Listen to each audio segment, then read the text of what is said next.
Alright guys, I did it to myself. I told you I would try to get this done in 4 videos, and here it is, video number 5. Ran out of memory right before I was done with the tail light. So where we left off, we basically need to smooth this out to restore it to the look it had when we started this project. And this, incidentally, like we talked about, when you have the wheels on this plane, this works as a really nice little strike plate now because it's made of CA and cotton, so it's very strong. So it's like a fiberglass reinforced tail. Of course, it's not fiberglass, it's just cotton. So it's kind of a similar consistency. So what I'm going to do is I'm going to take a really sharp knife and I'm just going to try to take off this one little notch that I am not happy with. And you can just kind of get up under the lip and then cut it. I want to do the same thing here, except it's not really cooperating. And, whoa, there we go. Okay. So I got the 2 nasty bumps off of there, and I'm not thrilled with that, but it's certainly not horrible either. Just trying to get you guys a good view of that. Those little straggler furs are the only thing that annoy me. So that I'm not crazy about either. There's a little bit of a lip there. So I'm just going to break it off. Cool. That's actually pretty good. I'm pretty happy with that. And then I'm going to take this sanding block, you know, for sanding wood or whatever. And I'm just going to go over this little teeny area. And you see how it's kind of got these, I don't know if you guys can see those little furs coming up. So I have a method for fixing that too. What I usually do is I heat up one of my 20,000 shims, preferably one that's clean or a clean area on one. So I'm going to do that real quick and I'll show you how I fix those furs. Pretty much heat that thing up. Not so it's like super hot. And then take that clean surface and just touch it, and you can smooth that. You can smooth that surface, which is kind of crazy because you wouldn't do that with foam, that's for sure, Zach, because the foam would not respond well to that type of heat. This would definitely melt the foam. So I'm going to go out to the tip of it a little bit further on this shim. I'm going to get it a little bit hotter so I can control it a little better. And I'm just going to work that down. Do not breathe that smoke. So just work that until the shape is what you want. Understanding that if you go too far, you will most certainly melt the foam. Okay, so that looks pretty darn good. I've got a little teeny bit over here I want to try to smooth. Yep, and that's pretty good. I've got a couple of stragglers over here. We'll just work those back up onto the top. Awesome, guys. Good as new, plus extra weight, and not as good as new. I don't know if that made a whole lot of sense, but it's not good as new, but it sure looks fine. And to be honest with you, it's better than new, because now we can come in and land, and we can strike that, and it's not going to damage our wire. It's not going to damage any of the other plain stuff. So now I'm going to unpause it. I'm going to pause it and come back to you after I get my crap cleaned up. Alright guys, we got the tail light done and we got the wing lights done.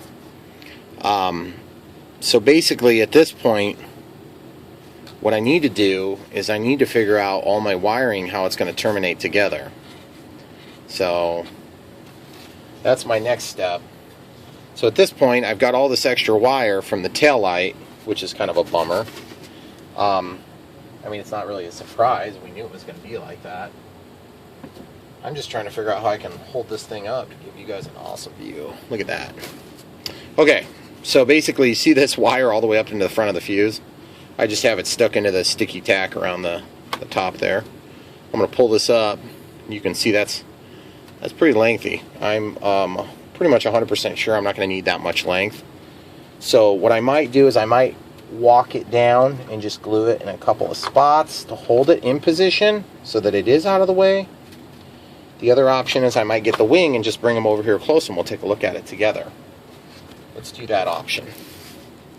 Alright guys, so we get the wing here, get all these wires, and you know, it is kind of nice to have that extra length, but remember, this wire is actually the one that's going to be in next to the plug. So I could theoretically attach these, because they don't need to ever detach from the body of the plane. So I could attach these right here, right now, get those glued into that corner there, and that would allow it to stay kind of out of the way. And I could take this and just tuck it along the side. Why don't I just do that real quick? I'll just do that, and then you guys can watch and enjoy.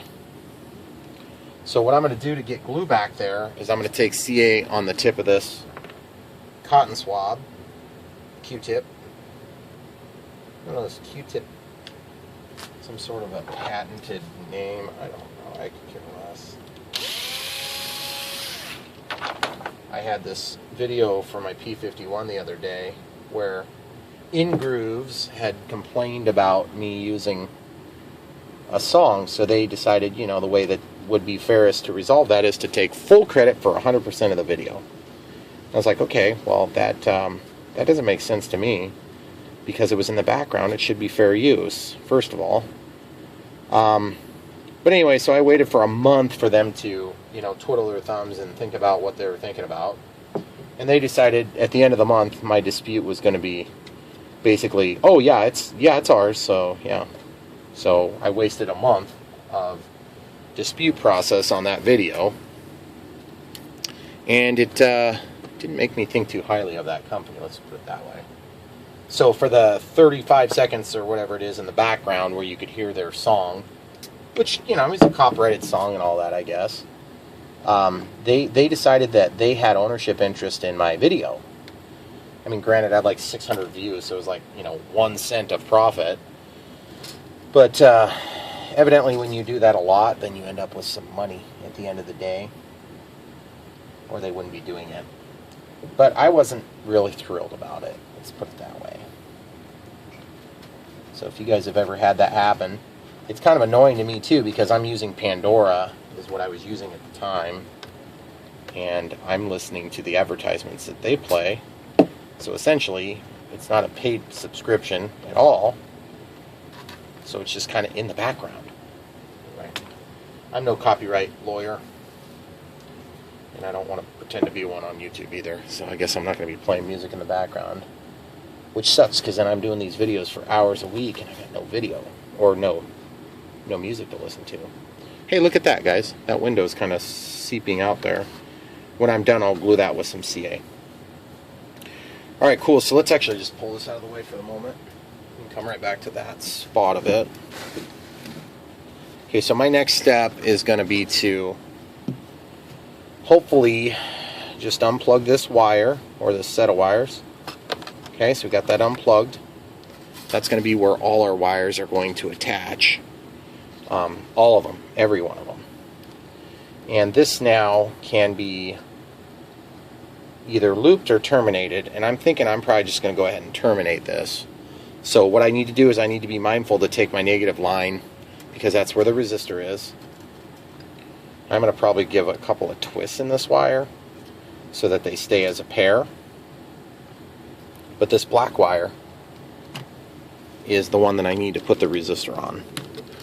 If I try to put it on the other one, it's going to be a problem. Okay. So I'm just coloring it now. Let's remember which one I want to land that on. I'm going to take my side cutters and cut that thing right at the negative part. Okay, so now I just need to desolder this, which is pretty simple. I can just basically take this and just desolder it by flinging it. Get it hot, fling it, and then the solder will fall off. Fling it. See? Just fling it. See, now it's loose. Fling it. And then once it stays loose, then you can either uncouple it by just controlling it with your fingers, or you could just leave it like that, and then you could clip it somewhere close by. Well, I need all that length because I shortened it. So I'm going to go ahead and keep fighting it until it comes out. Which means I may need to hold it and then pull it. Just tug on this wire. Which will work. This is where having forceps is kind of handy.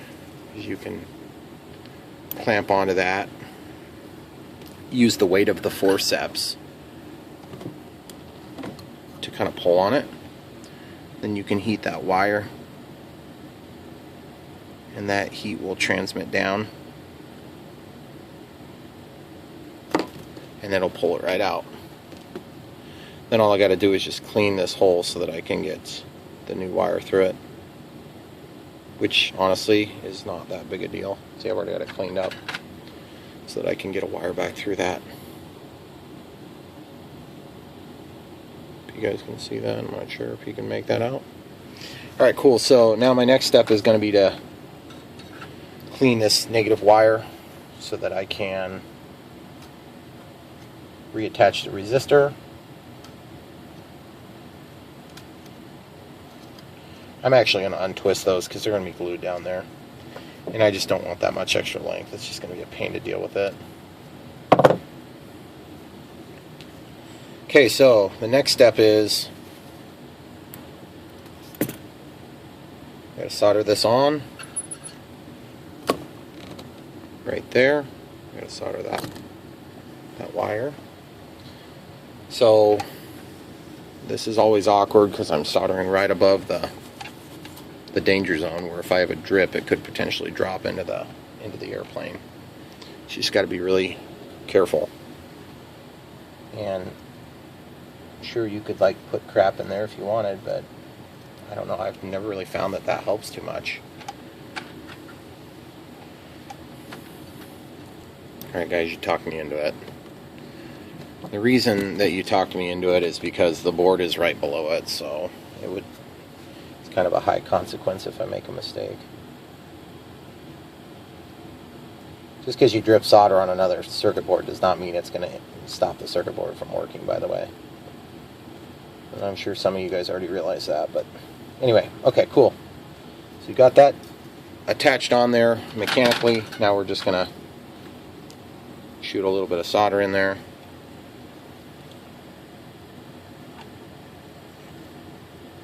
Okay.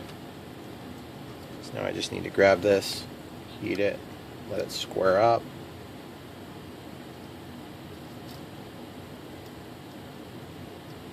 Need a little more solder on there, guys.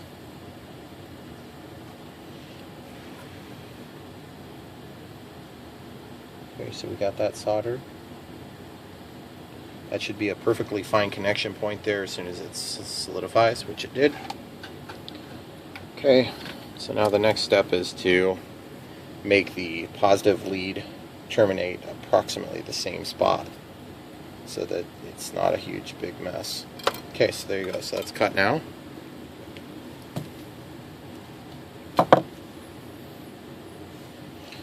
So those two wires can be attached in mere moments, but we're not quite ready for that yet because remember we got the wing to attach to, meaning the wires within the wing specifically.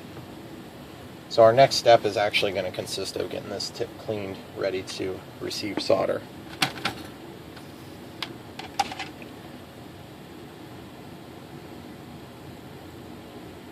It's funny, this process of doing LEDs on these airplanes is such a tedious thing, and I really hate to have to do it, but I pretty much always do it if I like the plane.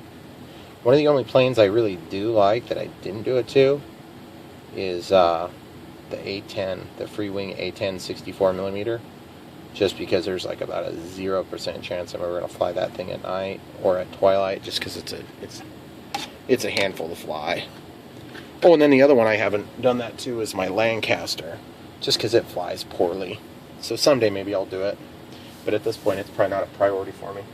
Okay, remember my blue heat shrink, because the white heat shrink was way too small, so I'm going to go ahead and do that right now. Mimic the other side of this equation, which is the side that's on the wing. Okay, and I don't care if that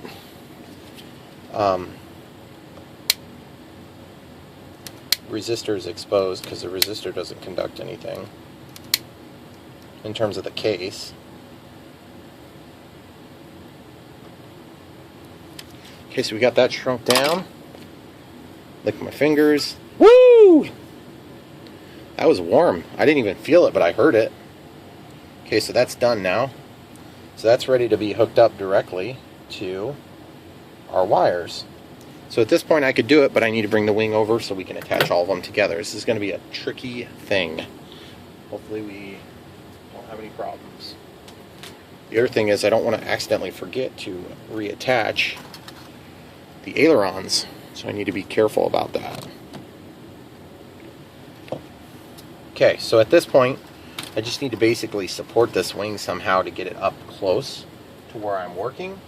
So I'm going to come up with some piece that I can kind of hold it up, and then the other half is on the vertical stabilizer, or excuse me, the horizontal stabilizer. Okay, so now I've got that supported over there where it needs to be supported. So now I just need to take all the positives and all the negatives and combine them. So we got a positive. Let's try to untangle them a little bit first. Okay, so it looks like a positive here from that side, and a positive here from this side. They would come together, and at this point would be the time where if you were going to shorten them to agree with length, you would probably want to do that. So I suppose I'd better do it, because when is a better time, right? So then the positive from the other side, now the negatives are probably not going to be shortened, they're just going to be whatever they are, because I've already got heat shrink and everything on there. And to be honest, I don't want to deal with it, so I'm just going to put those together over here, and I'll come back to these guys in just a second. I'm just going to throw a little chunk of tape on there to kind of hold them out of the way. And then these three need to be connected together. And this one need to be connected together. Okay? So, why don't I just mechanically twist these together. I'm just going to twist them all like this. Just as simple as I can get it done. Okay, now that they're twisted together, I'm going to take some side cutters. I'm going to find the lowest common denominator, and I'm going to cut it so they're all the same at the end here. So now what I've got to do is I've got to heat these together. And when I say heat them together, I got to like put solder on them, and then I need to solder it to this, which is my positive wire. But before I can really do that, if I'm trying to do this in the right steps, I'm probably going to want to have some red heat shrink or some sort of heat shrink over that, because that will be an exposed point in my circuit. So in this case, I'm going to see if that white stuff will go over, because yeah, it does fit. So I'll just go ahead and put white over it, even though that could get a little confusing. See, I can fit the white over this, I just can't fit it over the resistor. Okay. So now this is where it gets a little bit tricky, because you've got a heat shrink piece really pretty close to where you're working. So I gotta wait. I'll just have to wait and put that on in a minute and hope I don't forget. Now I'm just going in and heating these wires. And it's kind of a scary thing, because like they're together now. It's like if they decide they don't want to heat up properly, then you may not get good contact on all of the wires, so then all of your lights may not turn on. So you just have to be darn well sure that they're all going to get heat. And the only way to be darn well sure they're all going to get heat is probably to go ahead and put a little bit of solder and just give it time.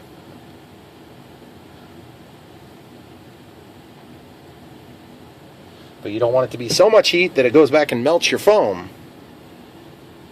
So at this point, it would probably be a good idea to test to make sure that this all works, and I'm going to do that here in a minute. I'm going to let that cool for just a second, and then while that's kind of cooling, I'm going to come back over to this bundle here where the negatives are from the wing, and I'm actually going to take and put these together in a way that makes them more manageable and less slobby looking. I'm just going to twist them, and that's all. I'm not going to go like twist crazy or anything, but you can see I got a little extra length on this one lead, so I'm just going to double it back in a nice loop, a neat loop. It's not actually nice, it's mean. For some reason it's a mean loop. And then this one is going to also get a nice little loop. And then I'm going to just fold it over upon itself. Just like this. Now, I'm not going to push it hard, I'm just going to push it enough to do what it needs to do. You don't want to perforate and cause a short with this stuff, because it is not the most resilient stuff you've ever seen. And you can see how I just kind of doubled it up on itself there.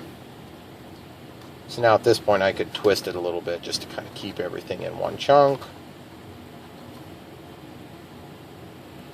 And then I can rest somewhat assured that it's not going to give me trouble here in a few minutes when I go to solder this to the negative over here, which the time has probably come for that to happen. This side I'm not near as concerned about in terms of, you know, making good continuity between the leads, because these leads are actually designed to receive solder, and so they usually take solder super good.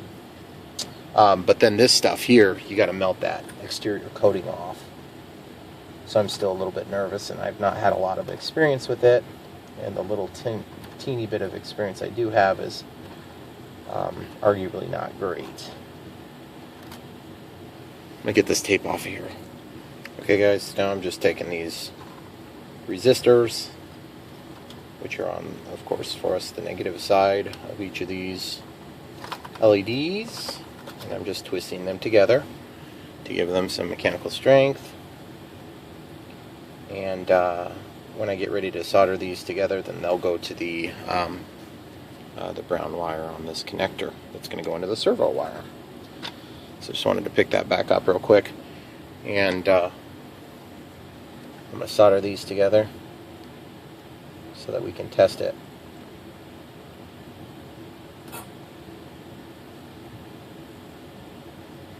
Okay, so solder them like that, and then you can shorten them to the desired length in a minute. So I got to get this thing fired up.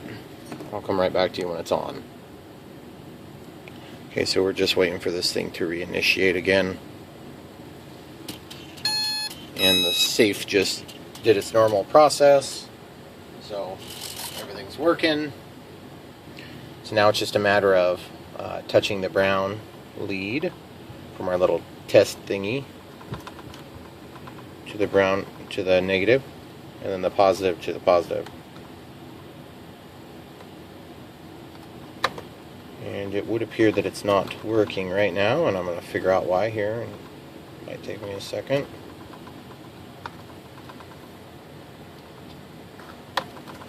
Okay, it's definitely not working. Now I got to figure out why. I'm assuming I probably just don't have good enough contact here, but I could be wrong on that too. Could be something more sinister than that. Like the plug isn't plugged all the way in, maybe. That'd be nice if that was it. That'd be pretty easy. Well, it feels like it's plugged all the way in there. It appears to be on the correct leads as well.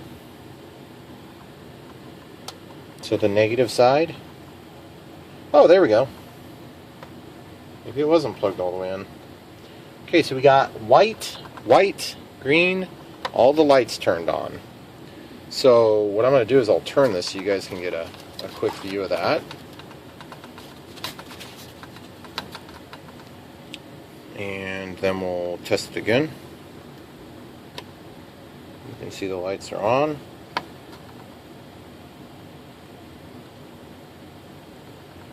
There you go. Lights. Of course, you can't see any of them in the camera. That's awesome. Here, we'll just change the camera angle just a little bit here. Goodness gracious, guys. Sorry about that. had it working twice, and you guys are the third ones to see. Okay, there you go. There's your light. You see on the wing, and then you can kind of see it flashing behind the plane, the one on the tail, but I can't pick it up and show you yet. So now that we've tested it, we can go ahead and, with some level of confidence, connect these leads. Alright guys, so I abandoned my efforts on that white heat shrink just because it's a crappy heat shrink. So now what I got to do is I just got to simply unplug this connector, and then we're going to go ahead and solder these together. Normally I would do some big huge fold or something, but I'm not going to do that. I'm just going to get a connection, and then we're going to test it when we're done. Meaning I'm going to just put it from the side, which should be plenty good because they're both ends are already tinned, of course. Yep, so just like that, guys. I'm just holding it until it cools. Lick my fingers, touch it, make sure it's good, and it is good there. Now I can take that point and protect it with a little bit of this heat shrink here. We'll just bring that down, split the difference on both sides. And then the negative side is a little bit more tricky just because we have all these wires here. So what I got to do is I got to go ahead and trim these. Throw those into my bag of tricks. And then the same thing on this side, I'll just throw the heat shrink, except I'm going to go onto this side because there's nowhere to go with it until I run into the resistors. So we're going to heat shrink that, or not heat shrink, we're going to solder that right there. And it'll give us our negative connection. And I'm just going to drop this little thing back down in here just to be on the safe side. On the safe side, but then it won't reach, so. There we go. Okay. So now it's just one of those times where you need 3 hands to do the project, and you're filming.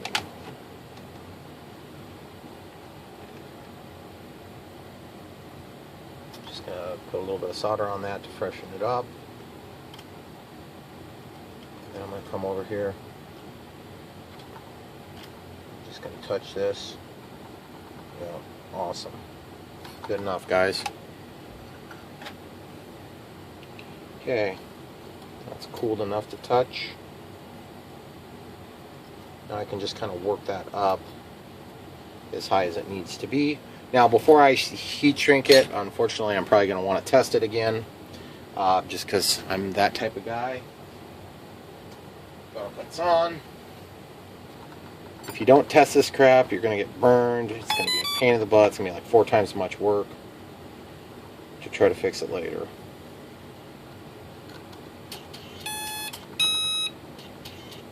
Okay, so the lights are on. See, now I can pick it up and show you. Green, tail, landing lights, red for a second. Okay, give me a second. I'm going to get this stuff heat shrinked and we'll come right back. Okay, so I got the heat shrunk down on there. So now this is pretty much a matter of figuring out some cable management issues, which are going to be partly you want to make sure things look nice, but then you also want to keep away from your active control components, which are back here. So I'm thinking what I'm going to do is I'm just going to take and maybe sneak another little bit of drip of glue here just to hold this in place, but I'm going to pull it up toward the front like this, and I'm going to glue that in right there, and that's going to give us a little bit more strain relief from our connection points. So I'm just putting a little bit on a little bit of medium CA there on the end of this cotton swab that's already been CA'd a little bit earlier today, which will give us a good hard connection point there. The tip is going to be stiff, so you can actually stick this in here now. At this point, just give it a little drip, give it a little drip, and then just let that drip spread out just a little teeny bit. It's really tacky on this. That's great. You want that to be tacky. Okay, so now we also have to plug in our ailerons and stuff, so I'm just going to unplug this battery for now to get it out of the way. And what I can do is I need to shorten this excess just a little bit. The other thing is I need to get this battery plug pushed back down where it belongs, which, as you could see, I've been working on it, but there's a hole down here so you can slide that back in where it goes. So at this point, now it's just a matter of kind of controlling and protecting these wires from one another and from shorts. So you don't want to have shorts inside your plane. You'll catch it on fire and crash for sure. And at worst case scenario, you're going to probably lose control if you have a short somewhere. So then these need to be sort of pseudo-controlled, twisted together, or something like that. So I'm just going to take this wing and just walk it around a couple of turns. And when I say a couple, I mean probably like 4 or 5 I'm hoping for. Okay, so I gave that like 4 or 5 turns, or whatever it was I actually gave it. You guys were there to see it too. Now I can go ahead and keep these positive and negative lines from being near each other, essentially. And then what I want to do is kind of tidy up this wire somehow. Not 100% sure how I want to do that yet. But I guess the next step for me is to probably go ahead and plug in these plug in these ailerons again. And this is where having